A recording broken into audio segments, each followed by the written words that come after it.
ব্যস্ত এই জীবনে আমরা সবাই ছুটোছুটি করছি। কেউ জীবিকার টানে, কেউ নিয়মের বেড়াজালে।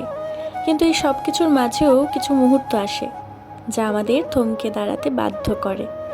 আয়নার সামনে দাঁড়িয়ে যখন আমরা একটু ভালো পোশাক পরি, তখন আসলে আমরা শুধু কোনো অনুষ্ঠানের জন্য তৈরি হই না, আমরা তৈরি হই কিছু স্মৃতির মুখোমুখি হতে। জীবনটা তো আসলে এই ছোট ছোট প্রস্তুতিরই নাম। আলোর রোশনাই আর চারপাশের এই জাঁকজমক কিন্তু শুধু একটা অনুষ্ঠানের পরিচয় নয়, এটা আসলে একটা সুতো, যে সুতোটা আমাদের সবাইকে এক জায়গায় বেঁধে রাখে।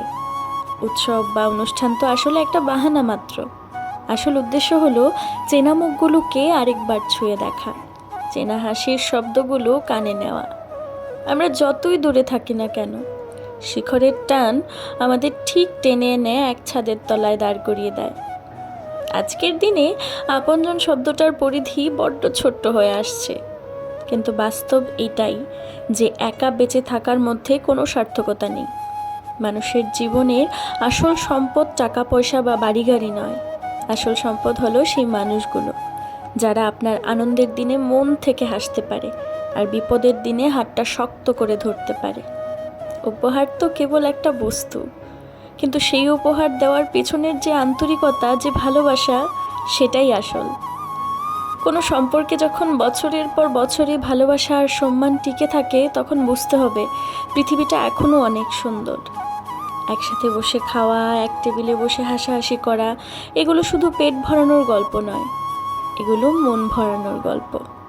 একটা পরিবার যখন একসাথে হাসে, তখন চারপাশের সমস্ত নেগেটিভিটি মুছে সাফ হয়ে যায়।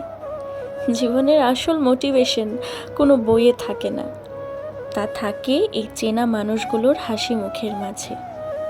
এদের দেখলেই মনে হয় জীবনের লড়াইটা যতই কঠিন হোক না কেন, দিন শেষে ফিরে আসার মতো একটা সুন্দর জায়গা তো আছে।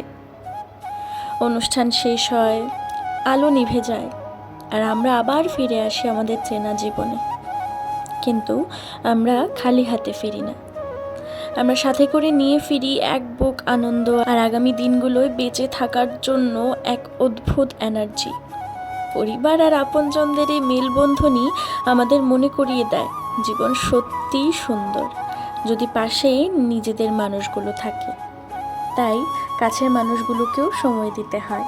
আর সবশেষে এমএমআর কাকিমুনির জন্য বলছি, তোমরা অনেক ভালো থেকো, তোমাদের জীবন অনেক সুখের হোক।